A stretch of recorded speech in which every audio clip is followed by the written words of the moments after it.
Dear student, आपका अपना YouTube channel MREG concept के मैथ क्लासेज में आपका स्वागत है। आज हम लोग चैप्टर 1 संख्या पद्धति का प्रश्नों का अभ्यास करेंगे। तो चलिए चलते हैं पहले प्रश्न की ओर। पहला प्रश्न है, प्रथम 40 प्राकृतिक संख्याओं का योग कितना है। यह जो सवाल है, पहला सवाल ये फार्मूला बेस पर है। तो चलते हैं फार्मूला हम लोग देख लेते हैं। पहले हल की ओर चलते हैं। देखिए ये फार्मूला है सूत्र प्रथम n प्राकृतिक संख्याओं का योग n कोष्ठक में n+1/2। ठीक, जहाँ जहाँ n है तहाँ तहाँ हम क्या कर देंगे, 40 को रख देंगे। तो प्रथम 40 प्राकृतिक संख्याओं का योग हो जाएगा 40 कोष्ठक में 40+1/2। अब इसको हम लोग सॉल्व कर लेते हैं। अब देखिए 2 से हम ये क्या करेंगे, 2 से इसको डिवाइड कर देंगे। ठीक, 2 से इसको डिवाइड कर देंगे। तो 2 से हम डिवाइड करेंगे इसको, तो हमारा क्या आ जाएगा, 20 आ जाएगा। अब इस 20 आ गया, 20 कोष्ठक में 40+1। अब 20 का हम लोग गुणा करेंगे, 20 का गुणा 40 में करेंगे, फिर प्लस करके फिर 20 का गुणा 1 में कर देंगे। 20 चौक के 80 और ये 0 800 और प्लस 20 सेकंड में 20, हमारा आंसर हो जाएगा 820। तो चलिए ऑप्शन की तरफ चलते हैं। 820 जहाँ हमारा option number D, 820 option number D. तो हमारा ऑप्शन नंबर डी क्या हो जाएगा, सही हो जाएगा। ठीक, चलिए नेक्स्ट क्वेश्चन की ओर चलते हैं। देखिए नेक्स्ट क्वेश्चन क्या कह रहा है। नेक्स्ट क्वेश्चन कह रहा है, निम्न में से कौन सी संख्या अपरिमेय है। प्रश्न दूसरा क्या है, निम्न में से कौन सी संख्या अपरिमेय है। तो देखते हैं ऑप्शन पहला 22/7 है। 22/7 अपरिमेय संख्या नहीं है, ये परिमेय संख्या है। परिमेय संख्या वो संख्या होती हैं जिसे हम p/q के रूप में लिख सकते हैं, अर्थात भिन्न के रूप में लिख सकते हैं। तो ये 22/7 ये p/q के रूप में है, तो इसे हम परिमेय संख्या कहते हैं। 1.333 ये भी परिमेय संख्या है, ये भी परिमेय संख्या है, ये भी परिमेय संख्या है, ये भी पॉसिबल है परिमेय संख्या। लेकिन पाई जो है वो परिमेय संख्या नहीं है। पाई क्या है, अपरिमेय संख्या है, इसलिए पाई हमारा आंसर होगा। तो पाई हमारा आंसर होगा। तो चलिए पाई हमारा क्या होगा, आंसर होगा। तो चलिए बढ़ते हैं नेक्स्ट क्वेश्चन की ओर। पाई हमारा आंसर होगा। अब बढ़ते हैं नेक्स्ट क्वेश्चन की ओर। चलिए नेक्स्ट क्वेश्चन की ओर चलते हैं। प्रश्न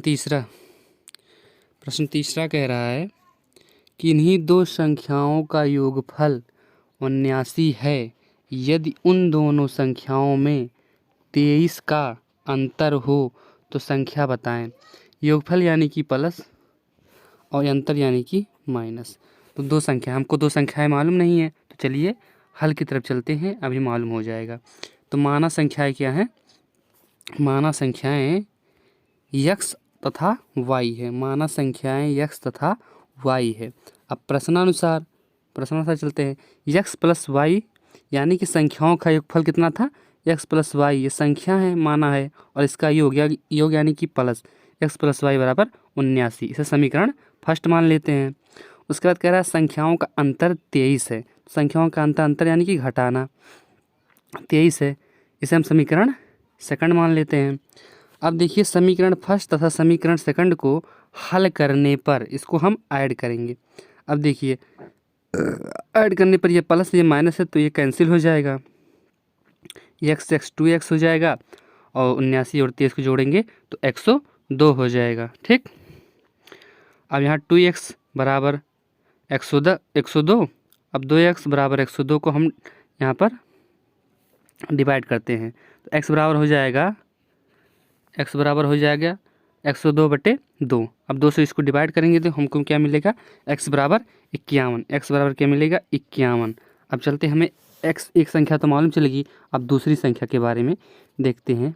ठीक, अब इस x का मान देखिए, अब इस x का मान हम समीकरण फर्स्ट में रखने पर, समीकरण फर्स्ट में रखने पर, समीकरण फर्स्ट क्या था, x प्लस वाई बराबर 79 था, x प्लस वाई बराबर 79 था। अब उसके स्थान पर हमने क्या रख दिया है, हमने x का मान रख दिया है, x का मान 51 प्लस वाई बराबर 79। अब y का मान निकालने के लिए हम 51 को पक्षांतर करेंगे, उस तरफ भेजेंगे, इस तरफ प्लस था उस तरफ जाएगा माइनस हो जाएगा, तो y बराबर हो जाएगा 79 माइनस 51। तो y बराबर निकल कर हमारा आंसर क्या आएगा, 28। यानी कि वो दोनों संख्याएं कौन थी, 28 और 51 होंगी। तो चलिए नेक्स्ट क्वेश्चन की ओर। तो दोस्तों आप लोग से यही कहना है कि हमारे चैनल पर अगर जो आप लोग पहली बार विजिट कर रहे हैं तो इस चैनल को सब्सक्राइब करें, लाइक करें, शेयर करें, कमेंट करें, और सब्सक्राइब करते समय बेल आइकन ज़रूर दबा दें ताकि जब हम अगली वीडियो बनाएं तो उसका नोटिफिकेशन आप तक पहुंच जाए। ठीक, चलिए नेक्स्ट क्वेश्चन की ओर चलते हैं। नेक्स्ट क्वेश्चन क्या है, क्वेश्चन नंबर चौथा। यदि किसी संख्या का 3/4 उस संख्या के 1/6 से 7 अधिक है तो उस संख्या का 5/3 है। अब यहाँ का आ रहा है, देखो यहाँ का आ रहा है, ये का आ रहा है का, और यहाँ पर भी आ गया है का, यहाँ पर भी आ गया का यानी कि गुणा। चलिए का यानी कि गुणा।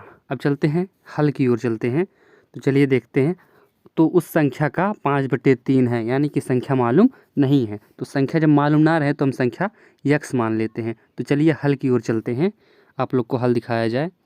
तो चलिए ये देखिए हल, माना संख्या x है। अब प्रश्नानुसार माना संख्या x है, अब प्रश्नानुसार चलते हैं।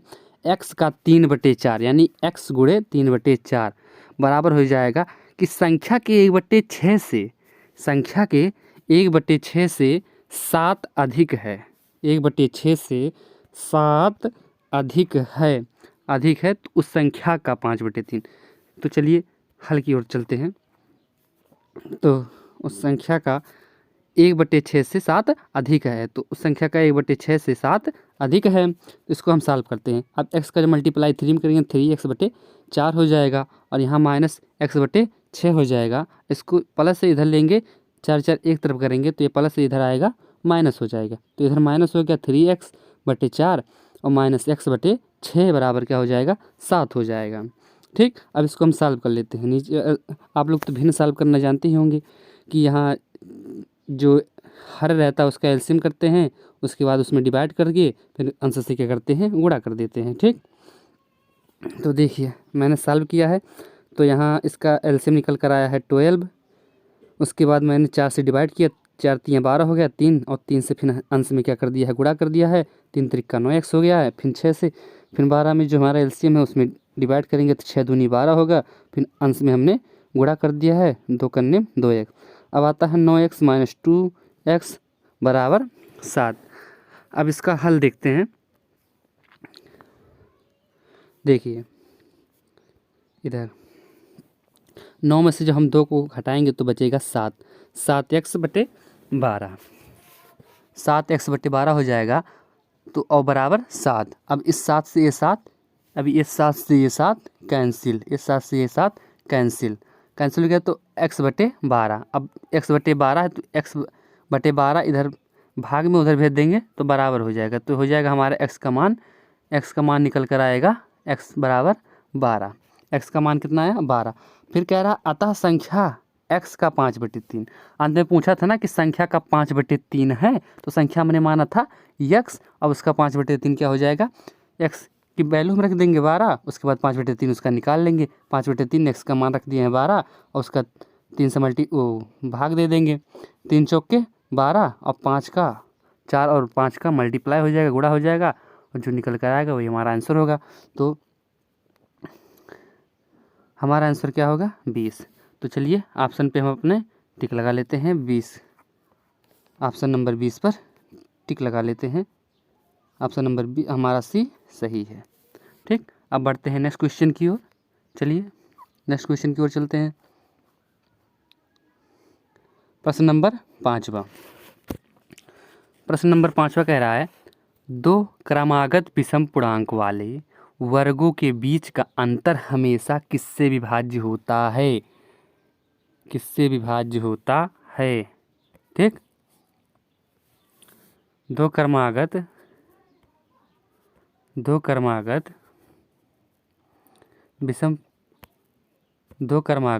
विषम पूर्णांक वाले वर्गों के बीच का अंतर यानी कि माइनस हमेशा किससे विभाज्य होता है? दो क्रमागत विषम पूर्णांक जो क्रम से चलते हो विषम पूर्णांक। प्रश्न नंबर 5वां का है। तो चलिए हल की तरफ चलते हैं। अंतर में हमेशा घटाना ही होता है। तो चलिए हल की तरफ चलते हैं। कह रहा है दो क्रमागत पूर्णांक वाले वर्गों के बीच। हल में क्या कह रहा है? हल में क्या कह रहा है?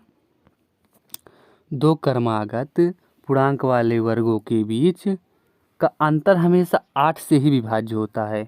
तो चलिए उदाहरण के साथ हम देख लेते हैं। जैसे अभाज्य संख्या क्या होती है? अभाज्य संख्या आप लोग को बताया गया है, जो एक से तथा स्वयं से कटता है वही होता है अभाज्य संख्या। तो देखिए इसका क्रमगत देख लेते हैं। 3 क्या है? अभाज्य संख्या है। एक के बाद 3 आता है, तो ये दो क्रमागत विषम पूर्णांक हुए, विषम संख्या। हाँ ठीक, क्या है क्वेश्चन में? विषम संख्या है। हाँ विषम संख्या। ठीक, विषम संख्या क्या होता है? जो 2 से डिवाइड ना होता हो। ठीक, जो 2 से डिवाइड ना होता हो। तो देखिए 3 है 1 है। अब इसका जो अंतर आएगा इसके वर्ग का, 3 त्रिका 9, एक करने में 1, 9 में से 1 गया, कितना बचा? 8। उसके बाद 5 और 3 ये भी 2 से डिवाइड नहीं होंगे, ये भी तो क्रमागत है। 3 के बाद 4 आता है, 4 तो सम पूर्णांक हो जाएगा, और ये 5 विषम पूर्णांक, क्योंकि ये 2 से डिवाइड नहीं होगा। 5 में 25, 3 त्रिका 9, 25 में से 9 जो हम घटाएंगे तो हमारा 16 आएगा, ये भी 8 से डिवाइड हो जाएगा।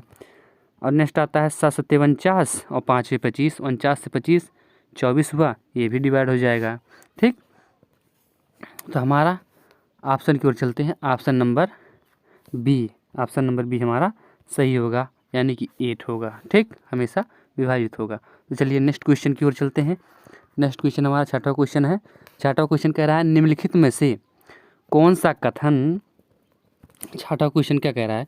निम्नलिखित में से कौन सा कथन असत्य है? पाई एक अपरिमेय संख्या है। ये तो हमने क्वेश्चन नंबर 2 में बता दिया। हाँ, ये जो पाई है एक अपरिमेय संख्या है। 22/7 एक परिमेय संख्या है। इसको भी मैंने क्वेश्चन नंबर 2 में बताया था कि हाँ 22/7 एक परिमेय संख्या है, तो ये भी सही है। -1 सबसे बड़ी ऋणात्मक पूर्णांक है। जी हाँ, क्योंकि पूर्णांक में उसके मध्य में क्या होता है? 0 होता है, और उसके दाएं तरफ यहाँ 1, और यहाँ सबसे बड़ी संख्या होती है -1। तो -1 सबसे ऋणात्मक पूर्णांक है, ये भी सही है। सबसे छोटी अभाज्य संख्या 3 होती है, यानी कि ये असत्य है। तो इसमें कौन सा कथन असत्य है? इसमें कौन सा कथन असत्य है? तो डी वाला ऑप्शन असत्य है। डी वाला ऑप्शन असत्य है। ठीक, डी वाला ऑप्शन असत्य है। तो हमारा आंसर कौन होगा? असत्य। डी वाला ऑप्शन सही होगा। ठीक, चलते हैं नेक्स्ट क्वेश्चन की ओर।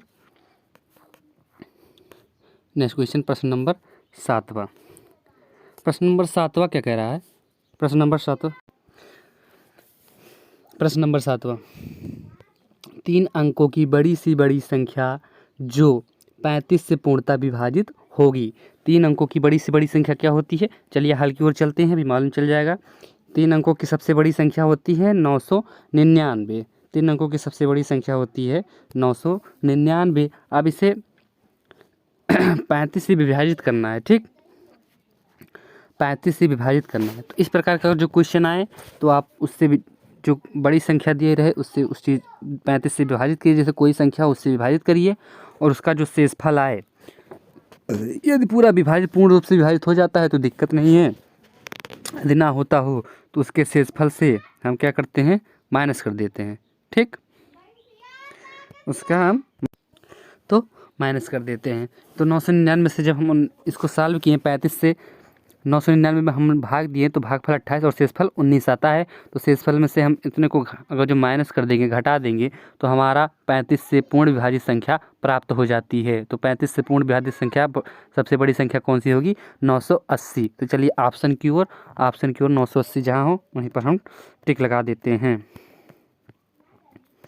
तो 980 पर टिक लगा देते हैं, हमारा ऑप्शन नंबर सी सही होगा। क्या चलिए नेक्स्ट क्वेश्चन की ओर चलते हैं। देखिए प्रश्न नंबर 8वां कह रहा है 4 अंकों की बड़ी सी बड़ी संख्या तथा छोटी सी छोटी संख्या का योग कितना होगा। योग कितना होगा, योग यानी कि जोड़ प्लस। ठीक है, तो 4 अंकों की बड़ी से बड़ी संख्या, 4 अंकों की, चलिए हल की तरफ देखते हैं। 4 अंकों की सबसे बड़ी संख्या, 4 अंकों की सबसे बड़ी संख्या क्या होती है। 4 अंकों की सबसे बड़ी संख्या होती है 9999 और छोटी संख्या होती है 1000। देखिए 1 2 3 4, 4 अंकों की सबसे बड़ी संख्या 1 2 3 4, 4 अंकों की सबसे छोटी संख्या। इससे छोटे जाएंगे तो 999 हो जाएगा, इससे बड़े जाएंगे तो हमारा 10,000 हो जाएगा, इससे बड़े जाएंगे तो 10,000 हो जाएगा, इससे छोटे जाएंगे 999 हो जाएगा। ठीक, तो 4 अंकों की सबसे बड़ी संख्या 9999 होती है और छोटी संख्या 1000 होती है। तो इन संख्याओं का योग हम ज्ञात कर लेंगे, योग यानी कि जोड़ कर लेंगे। 9999 को प्लस 1000 में ऐड कर देंगे तो हमारा आंसर निकल के आएगा 10,999। तो हमारा आंसर होगा 10,999। तो चलिए ऑप्शन की ओर चलते हैं और 10,999 पे टिक करते हैं। तो 10,999 हमारा ऑप्शन नंबर ए सही होगा। धन्यवाद।